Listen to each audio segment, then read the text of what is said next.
Hi, this is Lucy Sullivan recording an interview on Carol Bonar on July 2nd, 2013. So, Carol, name where do you currently work? Trinity Medical Center in Steubenville, Ohio. And how long have you worked there? Since 1971. Just put in my 42nd year. Still working full-time. What drew you to EEG and diagnostics? It's a humorous story, really. It goes back into actually 1971 when I was attending college at Ohio University and was having to borrow money every semester to continue my studies there. And I started talking to some friends, asking them that if I could only find something night turn, that would help me to be able to go to school in the daytime and be able to work in the evening and still be able to take care of my family of 3 plus a husband. In Steubenville, Ohio, you could only do 2 things night turn. In those days, it was a lady of the street or drive a taxi cab. And since I didn't qualify for any of those things, a friend of mine said that perhaps they could get me on at a hospital, a local hospital, which in those days was called St. John Medical Center, and which I very quickly replied, I would never, ever work at a hospital. I can't stand to be around sick people. Everybody has to be up and about. And they said, well, now, wait a minute. This is going to be just in a central service. It's going to be sterilizing instruments and supplies, and you'd be your own boss. Nobody would be bothering you. You'd be working steady night turn with probably Saturday and Sunday off. And so I looked into that job and decided to take the job because I was going to be able to go to school during the day. And it wasn't only about 6 months on that job that the president of the hospital, for some reason, took a liking to me and asked me if I would be willing to train for EKG.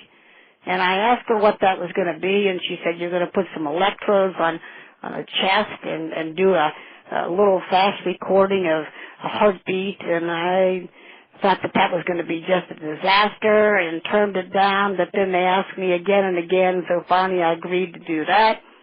And I was a hotshot EKG technician for only about 2 months when the hospital decided to open up a mental health center, and one of the prerequisitions is that you had to have an EEG department.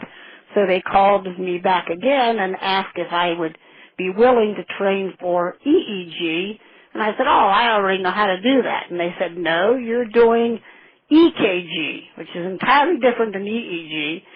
And I replied, you mean I'm going to be putting electrodes on a brain? And again, I turned that down, and they pursued. And so in around 1972, they started to train me for EEG. And I got my training kind of like on the job. And then I was going to be sent to Cleveland Clinic for 6 months, and at the time my children were young. My husband was working in a steel mill, and I told the president of the hospital that would be impossible for me to leave my family for 6 months. So I continued to do this kind of like on-the-job training over in Weirton, West Virginia, with a tech that came down from Pittsburgh, Pennsylvania. And we opened the lab in around late of 1973, and then we opened up a full EEG lab in 1974. And I was just a single person. I didn't have any staff, just myself and my one neurologist. Was it a popular specialty when you were starting your career? It was still mostly just EEG. There wasn't too much going on. You know, we are, don't forget, we're a small center here.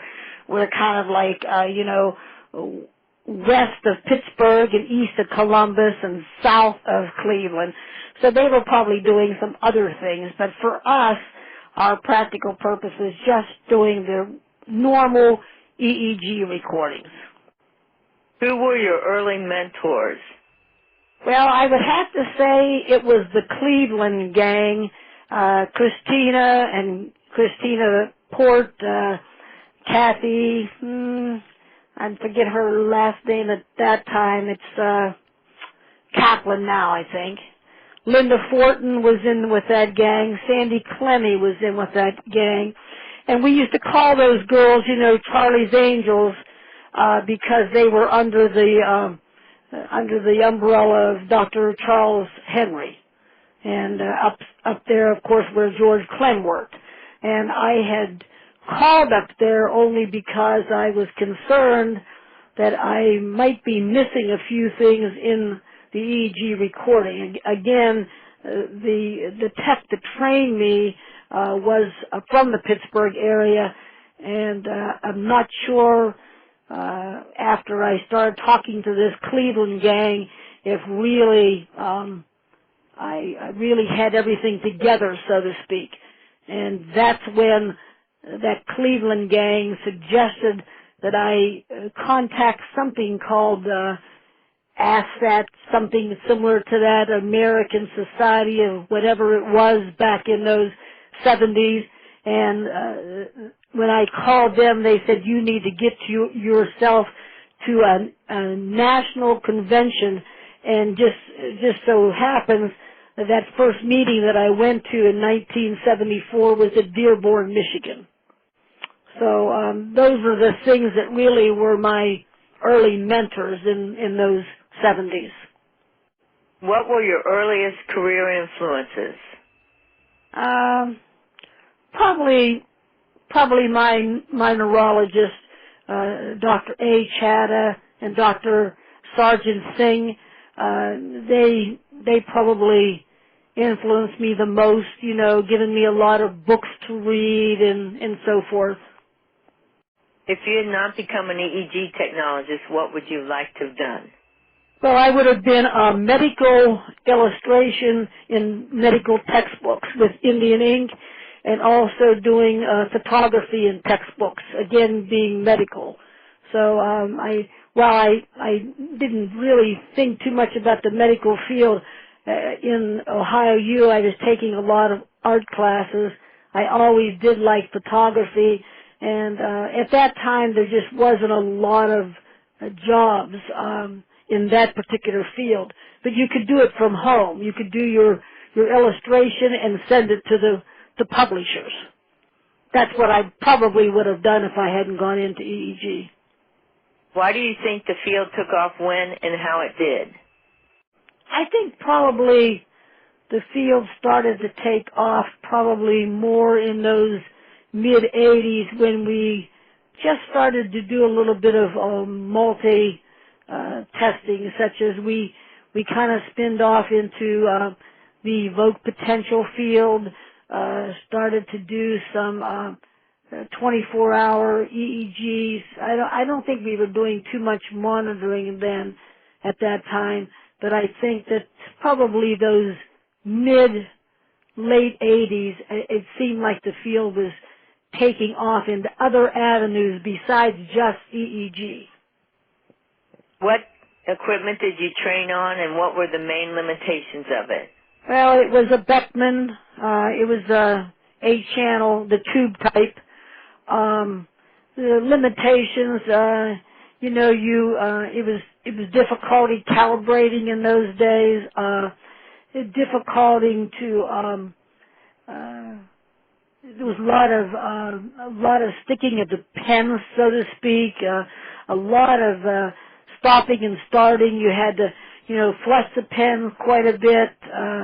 A lot of course, the splashing of the ink, and very difficult. If you had some breakdown, you almost had to have some background in TV tube type training. That's what I used to say. You had to take one tube out and interchange it with another before you finally figured out the problem.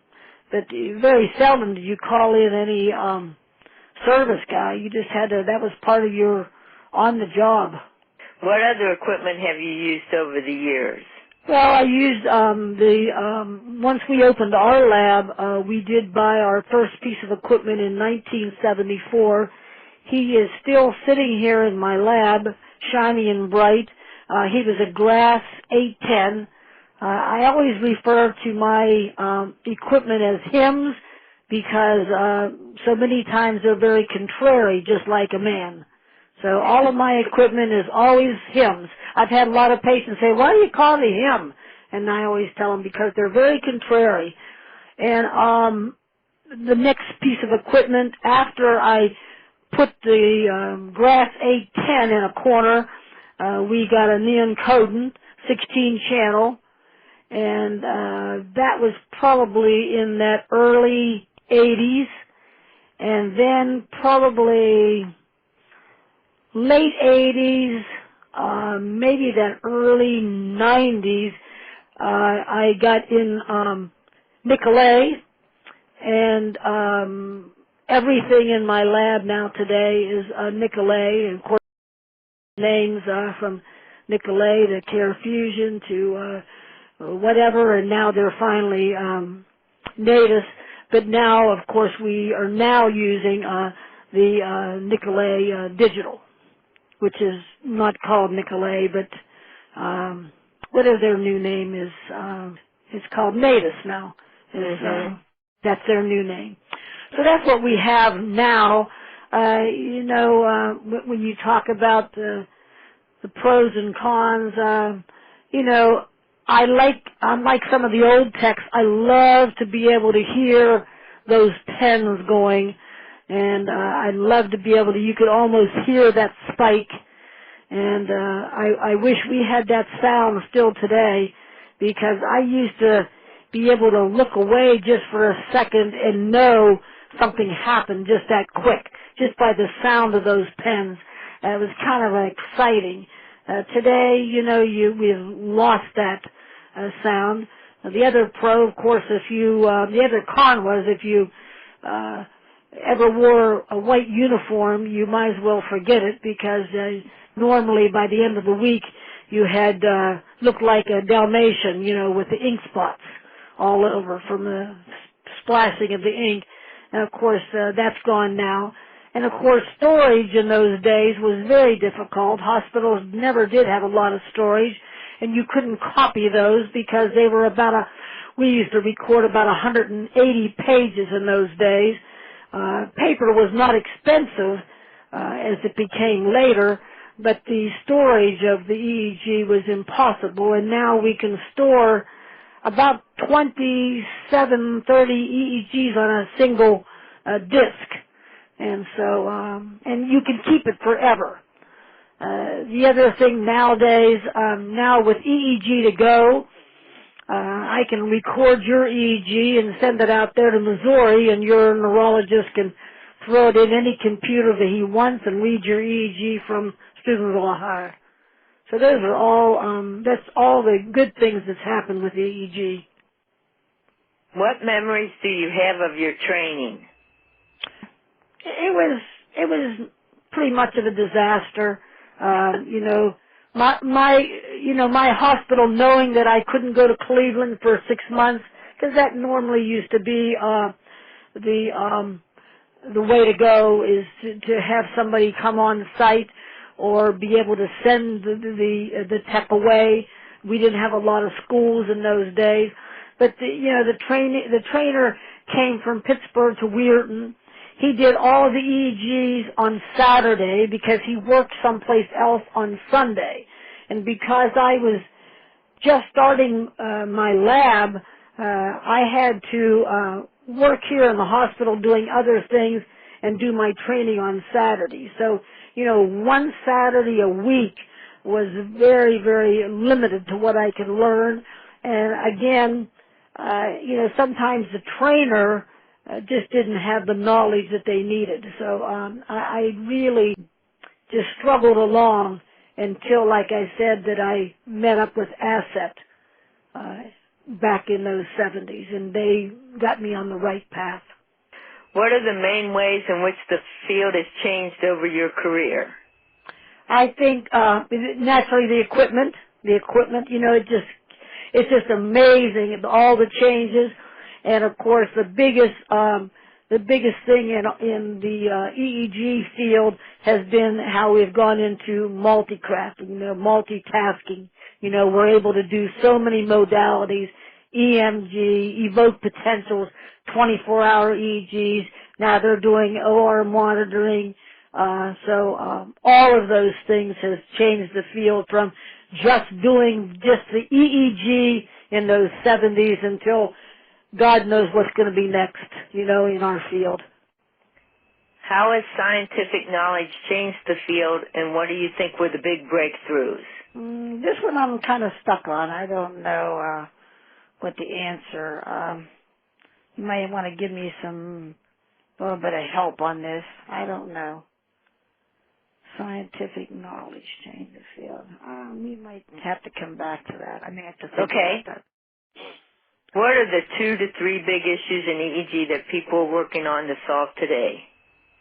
Well, I think that the docs still need to know when and why order an EEG.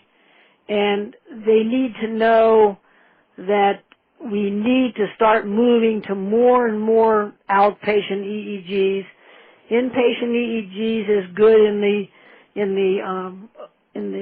ICU, in the critical care units, but so many times the patient comes in with a certain diagnosis, and that doc needs to know that patient can come home and return as an outpatient, because more and more and more of our studies need to be moving into the outpatient setting. We've got to get away. Inpatient, there's still need for inpatient, but those docs, I'm not sure that they know when and why to order an EEG.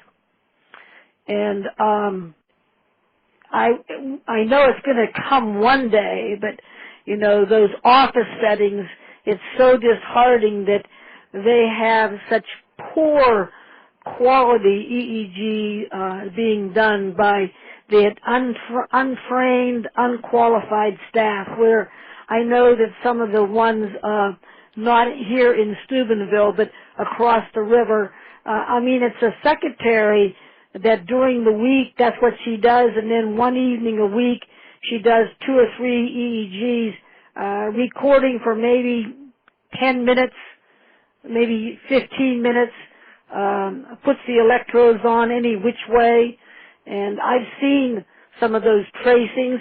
Some of them, one neurologist is still using paper and now has turned the paper over to the opposite side and recording on with no timelines or nothing, just because it's very difficult to get EEG recording paper. So it's amazing that there's still a few of those people out there that are using paper and using unqualified staff, and yet the reimbursement is the same as what hospitals get.